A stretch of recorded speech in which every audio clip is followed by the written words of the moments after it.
अस्सलाम वालेकुम, welcome to this video. उम्मीद है कि आप सब ठीक होंगे और आपका रमज़ान बहुत अच्छा जा रहा होगा। अल्हम्दुलिल्लाह मेरा भी अच्छा जा रहा है। पहला अशरा मेरा काफ़ी बिज़ी गुज़रा और मुझे पता ही नहीं चल रहा था कि मैं क्या करूं, इतनी बिज़ी रूटीन रही। और आज की वीडियो में शेयर करूंगी कुछ tips for staying productive in Ramzan as a homemaker. तो आई होप ये वीडियो जो है ना आपके लिए हेल्पफुल रहेगी। और साथ में कुछ मैंने क्लिप्स शूट किए थे और ये शायद आपको बोरिंग लगेंगे, लेकिन इसकी के साथ जो मैं बातें शेयर करूँगी ना वो काफ़ी हेल्पफुल होंगी। तो रमज़ान एक वाहिद महीना होता है जिसमें खूब रौनक होती है, स्पेशली पाकिस्तान में। यहाँ यूके में जहाँ पर हमारी मुस्लिम कम्युनिटी ज़्यादा होती है वहाँ पर तो खूब रौनकें होती हैं, लेकिन जहाँ पर मुस्लिम कम्युनिटी कम होती है ना वहाँ पर फिर इतना ज़्यादा पता नहीं चलता रमज़ान का। और इसमें रमज़ान में जो है फिर आप अपनी फैमिली के साथ बहुत अच्छा वक्त गुजारते हैं। मज़े मज़े के पकवान पक रहे होते हैं, अफ्तारियाँ करवाई जा रही होते हैं और सदका खैरात किया जा रहा होता है। पड़ोसियों को अफ्तारी करवाई जाती है। यहाँ यूके में जो है ना अफ्तारी भेज दी जाती है और नमाज तरावी की तैयारियाँ और इफ्तार के वक्त सब फैमिली का इकट्ठे होना और बैठकर इफ्तारी करना, दुआएं करना, कुरान पाक की खूब तिलावत करना। जहाँ पर इतनी गहमा गहमी होती है ना वहाँ पर खूब बातें भी की जा रही होती हैं और उसके साथ साथ बाकी दुनिया के काम भी चल रहे हैं होते हैं। और आज की वीडियो में मैं बड़ी अच्छी और काम की बातें शेयर करूँगी, इंशाल्लाह आपके लिए हेल्पफुल रहेगी।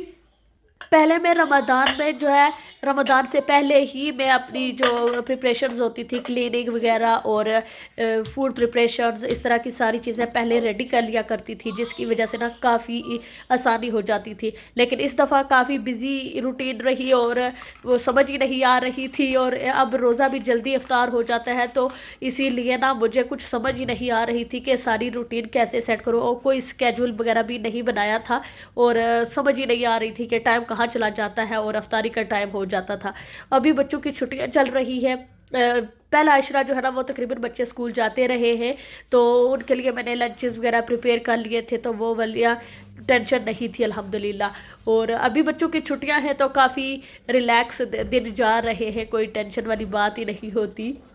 सबसे ज़रूरी चीज़ जो है वो शेड्यूल है, या आप टू डू लिस्ट कह लें, वो आप बना लें। तो उसमें जो है आपने जो ज़रूरी काम है वो आप लिख लें कि वो आपने सुबह सुबह ही कर लेने हैं, क्योंकि फिर बाद में रोज़े की वजह से आपकी एनर्जी कम हो जाती है तो काम करने में मुश्किल पेश आती है। तो जो ज़रूरी काम है अगर वो सुबह ही आप कर लेते हो ना तो फिर कुछ रह भी जाता है तो कोई टेंशन नहीं होती। जैसे उठते साथ ही एक लॉन्ड्री लगा दें, तो और साथ आप दूसरे काम भी कर लेते हैं, तब तक आपकी लॉन्ड्री भी हो जाती है। और अगर आपने बच्चों के लिए लंचेस वगैरह प्रिपेयर करने हैं तो रात को ही आप सोच लें कि आपने सुबह बच्चों के लिए लंचेस वगैरह क्या बनाने हैं, तो फिर आपको सुबह सोचना नहीं पड़ेगा, तो आप जल्दी जल्दी ये काम भी कर लोगे। इसी तरह आप अपनी रूटीन के अपने हिसाब से जो है चीज़ें लिख लो कि आपको क्या काम पहले करने हैं और ज़्यादा ज़रूरी है। जैसे अफ्तारी के लिए भी अगर आपने कोई मेन्यू बनाया है तो वो भी आप जो प्री प्रिपरेशन होती है वो भी आप पहले कर सकते हो सुबह सुबह ही। नेक्स्ट टिप जो है वो है ईट द राइट फूड। अभी जो है रोज़े सर्दियों में आ गए हैं तो माशाल्लाह से रोज़े इतने लंबे तो नहीं रहे, लेकिन यह है कि सर्दी की वजह से ना फिर थोड़ी सी भी कोई ठंडी चीज़ खा ले तो नज़ला ज़ुकाम स्टार्ट हो जाता है। जैसे एक दिन मैंने मैंगो लस्सी बनाई थी और जिसकी वजह से गला ख़राब हो गया, और कोई फ्रूट मैं फ्रिज में नहीं रखती अब। इवन जो वाटरमेलन होता है वो भी मैं बाहर ही रखती हूँ, फ्रिज में नहीं रखती, रूम टेम्परेचर पर होता है जो भी फ्रूट होता है। तो इससे जो है ना फिर आपकी सेहत ख़राब नहीं होती। और पानी भी आप बिल्कुल ठंडा ना पिए, लूक वॉर्म जो होता है वो वाला पानी पिए और वो ज़्यादा बेहतर है। अफ्तारी में भी ऐसे ही खजूर के साथ रोज़ा अफ्तार करें।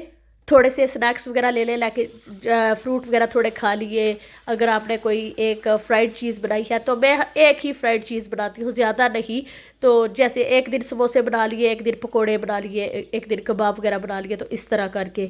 तो सारी चीज़ें एक दिन नहीं, एक ही दिन जब बच्चों ने रोज़ा रखा तो उनकी फरमाइश पर फिर मैंने ज़्यादा चीज़ें बना ली थी, क्योंकि फिर ज़्यादा खाया नहीं जाता, लेफ़्ट ओवर ज़्यादा बच जाता है। तो मेरी कोशिश होती है कि ज़ाया ना हो, फिर वो हम नेक्स्ट अफ्तारी में यूज़ कर लेते हैं। सहरी में हम कुछ ज़्यादा लेते नहीं हैं। मैं जो है सहरी में चाय और ब्रेड ले लेती हूँ कभी कभार। और मेरे हस्बैंड जो है वो सीरियल वगैरह खाते हैं, पराठे वगैरह का कोई रिवाज नहीं है मेरे घर में, तो फिर मैं पराठे वगैरह नहीं बनाती। और अगर आपकी फैमिली ज़्यादा है और आप सहरी में पराठे वगैरह लेते हो या कुछ आपका ऐसा लंबा प्रोसीजर होता है, तो फिर आपको सहरी में तकरीबन 1 घंटा पहले उठना पड़ेगा, तो तभी जाकर आप सारी चीज़ें मैनेज कर पाओगे। मेरे घर में कुछ ऐसा सिस्टम नहीं है और हम 2 लोग ही होते हैं रोज़े वाले, तो इसके बावजूद मैं 40 मिनट्स पहले उठ जाती हूँ, आराम से चाय वगैरह बनाती हूँ, ब्रेड आराम से खाती हूँ और उसके बाद जो है ब्रश वगैरह करना होता है, पानी आराम से पी लेते हैं। एकदम से बहुत ज़्यादा पानी भी पी लेना तो उससे भी आपकी तबीयत ख़राब होना शुरू हो जाती है, तो इसलिए मैं आराम से पानी थोड़ा पी लेती हूँ, 1-2 खजूरें खा लेती हूँ।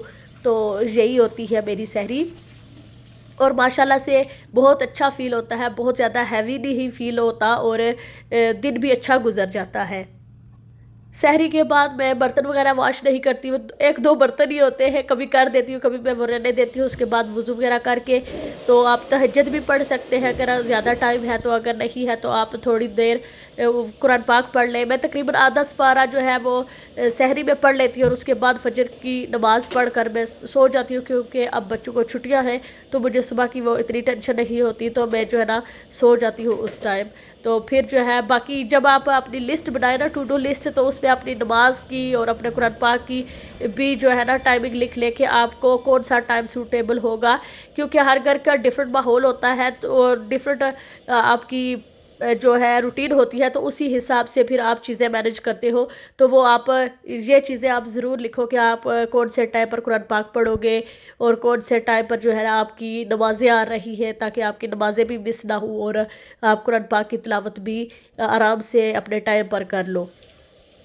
छोटे छोटे अज़कार आप घर के काम करते हुए भी कर सकते हो और तिलावत वगैरह जो है वो आप घर के किचन के क्लीनिंग वगैरह करते हुए भी आप फ़ोन पर यूट्यूब पर लगा कर सुन सकते हो। कुरान पाक तर्जुमे के साथ जो होती है तिलावत वो भी आप सुन सकते हो, जैसे आपकी मर्ज़ी है।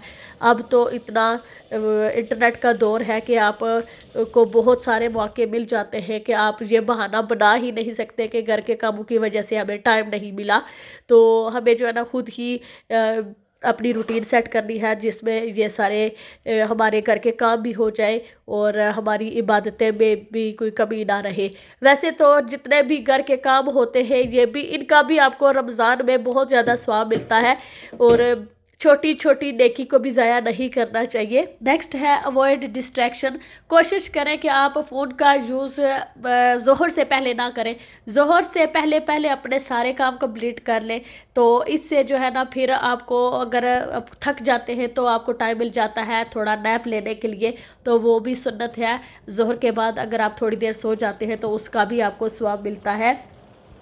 थोड़ी देर नैप लेनी है, ये नहीं कि फिर वो वाला आगे सारा वक्त आप सोते ही रहे और आपकी नमाज़ें भी जाती रहे।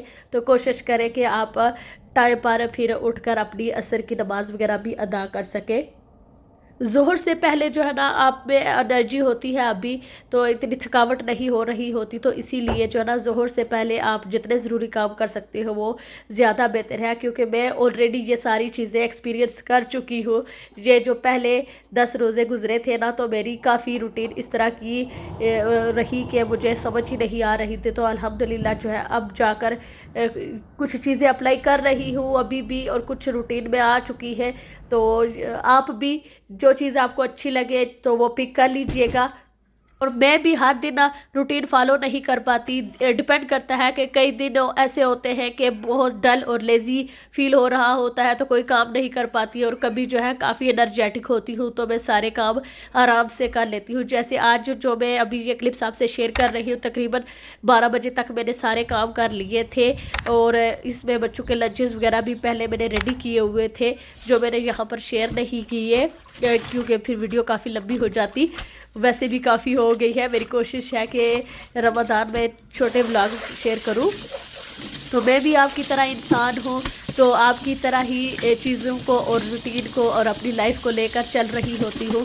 तो आप कमेंट्स में ज़रूर बताइएगा कि आज की वीडियो आपको कैसी लगी, या आपको लगता है कि मज़ीद कुछ बातें ऐड कर सकते थे जो मैंने ऐड नहीं की, तो वो भी आप शेयर कर सकते हैं। तो चलें जी, आज की वीडियो यहीं पर ख़त्म करती हूँ। उम्मीद है कि आपने ये वीडियो एंजॉय की होगी। अगर की है तो वीडियो को प्लीज़ ज़रूर लाइक कीजिएगा, ताकि मुझे मज़ीद मोटिवेशन मिले इस तरह की वीडियोज़ क्रिएट करने के लिए। तो thank you so much for watching.